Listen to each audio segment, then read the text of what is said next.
بسم الله الرحمن الرحيم يا أيها الذين آمنوا لا تأكلوا الربا أضعافا مضاعفة واتقوا الله لعلكم تفلحون واتقوا النار التي أعدت للكافرين سورہ آل عمران کی آیت نمبر 130 اور آیت نمبر 131 ہے۔ اللہ رب العزت ارشاد فرما رہے ہیں یا ایھا الذین آمنوا لا تأکلوا الربا، اے ایمان والو، لا تأکلوا الربا، سود مت کھاؤ، اضعافا مضاعفا، بڑھا بڑھا کر، واتقوا اللہ، اور اللہ سے ڈرو، لعلکم تفلحون، تاکہ تم فلاح پا جاؤ، واتقوا النار التی، اس آگ سے بھی ڈرو، التی اعدت للکافرین، جو کہ کافروں کے لیے تیار کی ہوئی ہے۔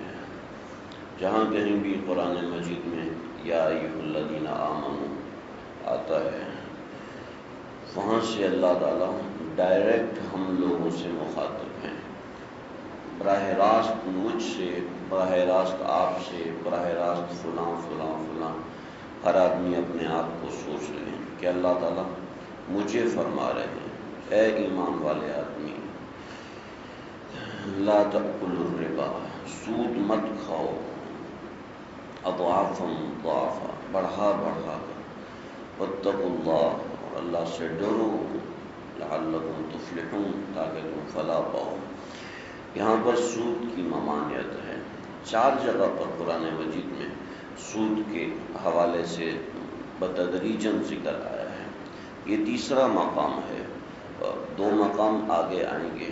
ایک مقام سورہ بقرہ کی آیت نمبر 277 سے 279 تک چل چکا، وہاں پر میں نے کافی ساری چیزیں آپ حضرات کے سامنے عرض کی تھی۔ یہاں پر چند ایک چیزوں کو میں بطور دوہرائی ذکر کروں گا۔ اللہ تعالیٰ نے براہ راست حکم دیا کہ لا تأکلوا الربا، کہ سود کو مت کھاؤ، مطلقاً سود کو حرام قرار دے دیا۔ اب اس میں سود کی کوئی بھی قسم ہوتی ہے، یہ پہلے زمانے میں بنیے کا سود ہوا کرتا تھا، تو وہ تو ایک آدمی پر ظلم ہوتا تھا، اس وجہ سے منع تھا۔ آج کل قوموں کا سود چل رہا ہے، کمپنیوں کا سود چل رہا ہے، وغیرہ وغیرہ، تو اس کا تو منع نہیں ہوگا، اللہ اس کا بھی منع فرما رہا ہے۔ مطلقاً جہاں پر سود آ جاتا ہے وہ چیز حرام ہو جاتی ہے۔ کیسی حرام ہو جاتی ہے؟ ایک تو ذکر آگے آ رہا ہے اور ایک ذکر پیچھے گزر چکا، فَأْذَنُوا بِحَرْبٍ مِّنَ اللَّهِ وَرَسُولِهِ، کہ جیسے اللہ اور اس کے رسول سے کوئی آدمی جنگ کر کے جیت نہیں سکتا، ایسے ہی سود کا مال دے کر، سود کا مال لے کر وہ کبھی بھی خوشحال نہیں ہو سکتا۔ نظر تو آ رہا ہے کہ سود کی وجہ سے پیسے زیادہ ہو رہے ہیں، نظر تو آ رہا ہے کہ سود کی وجہ سے پروفیٹیبلٹی بڑھتی جا رہی ہے، نظر تو آ رہا ہے کہ ان کے ایسیٹس جو ہے وہ بڑھتے جا رہے ہیں، لیکن حقیقت میں کھوکھلا ہے، سب اندر سے کھوکھلا، اور اوپر کچھ بھی نہیں ہوتا۔ بڑی بڑی کمپنیاں بکتی جا رہی ہیں، بڑی بڑی فیکٹریاں بکتی جا رہی ہیں، سود کی وجہ سے، سود کی لعنت کی وجہ سے۔ سود کی اگر ابتدا دیکھیں تو آپ صلی اللہ علیہ وسلم کے زمانے میں بھی یہودیوں نے کی تھی، اور آگے چل کے 1897 کے اندر بھی سود کی دوبارہ اثر نو، یہ پوری دنیا کے اندر جو سود کا مروجہ نظام ہے، 1897 میں یہودیوں کا اجلاس ہوا کہ ساری دنیا کی معیشت کو اپنے ہاتھ میں رکھنے کے لیے انہوں نے یہ سود کا نظام ترتیب دیا۔ چنانچہ آج ایک آدمی کہتا ہے جی مجھے پینشن ملی ہے 20 لاکھ روپیہ، مجھے پینشن ملی ہے 15 لاکھ روپیہ، اتنے لاکھ روپیہ، اب میں اپنی بڑھاپے کی زندگی کیسے گزاروں؟ چلو ڈالو بینک کے اندر، اور پھر اس کے اوپر جو انٹرسٹ ملتا رہے، فکس ڈپازٹ میں ڈال دیا، اس میں جو پیسے ملتے رہیں گے تو اس کے اوپر میرا گزارا ہوگا۔ پہلے تو اس کا جواب نہیں تھا، اب الحمدللہ حضرت شیخ الاسلام حضرت مفتی تقی عثمانی صاحب دامت برکاتہم اس کا ایک مروجہ نظام بنایا ہے جو اسلامک بینکنگ کے اندر آتا ہے۔ میزان بینک اور بینک اسلامی کے اندر جو پروفٹ ہوتا ہے وہ سود کا نہیں ہوتا، اس میں الگ نظام۔ بہرحال میں اس بحث میں نہیں جا رہا، صرف ایک اطلاع بات ہے۔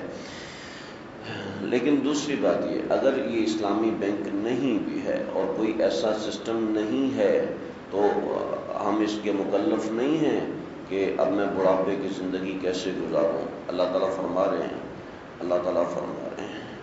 کہ جب تو ماں کے پیٹ کے اندر تھا، انت جنین فی بطون امہاتک، جب تم ماں کے پیٹ میں تھے اس وقت من اوصل الیک الغذاء، تجھے اس وقت کس نے روزی دی؟ انت جنین فی بطن امہاتک، جب تیرے تک روزی پہنچانے کا کوئی انتظام نہیں تھا اور میں نے تجھے پانی سے اتنا انسان بنا دیا روزی دے دے کے، تو وہ اللہ انسان کو بطور انسان 2 روٹی نہیں دے گا جو لاکھوں کروڑوں کا میدا بنا رہا ہے،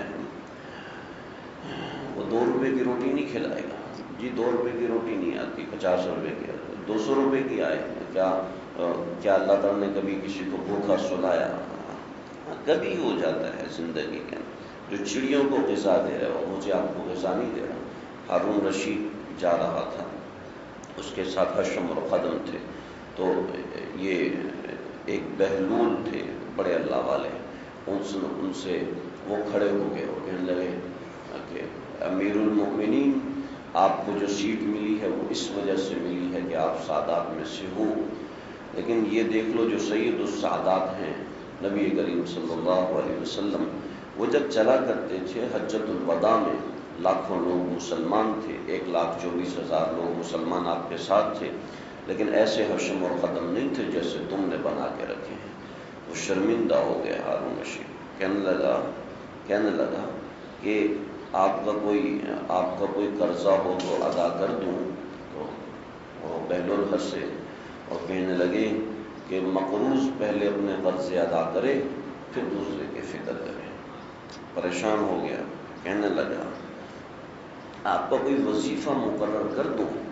اور کہنے لگے کہ ہارون، جو رب تیرا ہے نا وہ رب میرا بھی ہے، جو تجھے 2 وقت کی روٹی کھلائے گا مجھے نہیں کھلائے گا۔ جی ہمیں اسباب نظر نہیں آتے ہیں، اسباب مسبب الاسباب، یا آپ کے 20 لاکھ روپے بینک میں رکھنا ہی اسباب ہے کیا؟ اس کو فکس ڈپازٹ آپ نکالیں گے تو جناب اتنے پیسے کٹیں گے، اور من ترک جو اللہ تعالیٰ فرماتے ہیں من ترک للہ شیئا، او کما قال، ایسی حدیث کے الفاظ ہیں کہ جو اللہ کے لیے کوئی ایک چیز چھوڑتا ہے عوض اللہ خیرا منہ، اللہ اس کو اس سے بہتر عطا فرماتے ہیں۔ آج جو ہمارے ہاں بڑے بڑے بینکس کھلے ہوئے ہیں جو سودی قرضے دیتے ہیں، ہمارے ذمہ دار سودی قرضے لیتے ہیں، پھر اس کے اوپر ہماری معیشت کی بنیاد بنتی ہے۔ آج ہماری اکانومی نیچے نیچے نیچے چلتی ہوئی جا رہی ہے، اور وجہ کیا ہے؟ سودی نظام۔ اور سودی نظام سے بچنا ممکن ہے اگر کوئی قومی سطح پہ چاہے، بڑا آسان ہے۔ لا تأکلوا الربا اضعافا مضاعفا، بڑھا کر، یہ سود کی ایک قسم ہے۔ یہاں پر ایک قسم مراد نہیں ہے بلکہ ہر قسم کا سود اس کے اندر آ جاتا ہے، سود کی جتنی بھی قسمیں ہیں۔ واتقوا اللہ، اللہ تعالیٰ سے ڈرو، یعنی کہ جو سود کھاتا ہے اس کا مطلب ہے وہ اللہ سے نہیں ڈرتا، یہ بات نہیں ہے۔ خلاف مفہوم کے احناف قائل نہیں، شوافے کے ہاں یہ بات نکل سکتی ہے، جو سود کھاتا ہے وہ اللہ سے نہیں ڈرتا، لیکن بہرحال اتنی سی بات ہے کہ اللہ سے ڈر کی کمی کی وجہ سے، اللہ کی محبت کی کمی کی وجہ سے آدمی یہ کرتا ہے۔ لعلکم تفلحون، تاکہ تم فلاح پا جاؤ۔ پھر آگے دوسرا عذاب، ایک میں نے آپ کے سامنے عرض کیا کہ اللہ سے جنگ، اور دوسرا ایک بڑی اہم بات آپ صلی اللہ علیہ وسلم نے چونکہ فرمائی ہے، ورنہ ایسی بات کی تعبیر کم سے کم میں تو اپنی زبان سے ادا نہیں کر سکتا تھا، لیکن اور کوئی بھی ایسا آدمی اس کے حوالے سے تھوڑی بہت سمجھ بوجھ رکھتا ہو وہ ادائیگی نہیں کر سکتا، لیکن آپ صلی اللہ علیہ وسلم نے فرمایا ہے، اس وجہ سے میں عرض کر رہا ہوں۔ آپ نے فرمایا سود کا ادنا، سود کے 70 گناہ ہیں، اس کا ادنا گناہ ماں کے ساتھ زنا کے برابر ہے۔ کوئی شریف النفس آدمی، کوئی شریف النفس کیا، کوئی کافر بھی نہیں سوچ سکتا تو ایسی حرکت کرے گا، اور مسلمان کیسے سوچے گا؟ اور اللہ تعالیٰ آپ صلی اللہ علیہ وسلم فرمائے سود کھانے والا یہ کام کر رہا ہے، تو اس کی غیرت آہستہ آہستہ ختم ہوتی ہے۔ دوسرا عذاب، تیسرا عذاب، واتقوا النار التي اعدت للکافرین، اس آگ سے ڈرو جو کافر کے لیے تیار کی گئی ہے۔ آپ صلی اللہ علیہ وسلم نے فرمایا کہ دو لوگوں کو کفر کے بعد دو لوگوں کو سب سے بڑا عذاب ہوگا، سب سے زیادہ عذاب ہوگا۔ کون سے لوگ؟ ایک وہ جس نے ناحق قتل کیا، وہ، اور دوسرا سود خور، سود کھانے والا، سود لینے اور دینے والا۔ آج اے سی میں بیٹھ کے کوئی یہ نہ سمجھے کہ مجھے دنیا میں ٹھنڈک پہنچ رہی ہے، کوئی 2 روپے کا، کوئی 200 روپے کے، 200 روپے حرام کے لے کر اس سے مرغا لے کر آئے اور اس کو پکائے، اور دوسرا آدمی ایک مرغا رکھا باسی ہو گیا، اس میں بدبو آ رہی ہے تو نہیں کھاتا۔ جو 200 روپے کا تازہ مرغا بنایا ہے یہ بھی باسی ہے، لیکن اس کی بدبو ہم سونگھ نہیں سکتے۔ اللہ تعالیٰ کے حکم کے مطابق اس میں گندگی ہے، اللہ کے حکم کے مطابق اس میں غلاظت ہے۔ بھائی جتنا ہو سکے اس چیز سے بچیں۔ اگر کوئی مبتلا ہے تو ایسے نہیں، مشورہ کریں بھی کس طریقے سے بچنا ہے۔ کوئی بینک میں ملازم ہے، بچے کے بھی کس طریقے سے، پوچھے کہ بھی کس طریقے سے بچنا ہے۔ انشاءاللہ اللہ تعالیٰ بھی مدد فرمائیں گے۔ اللہ سمجھنے کے لیے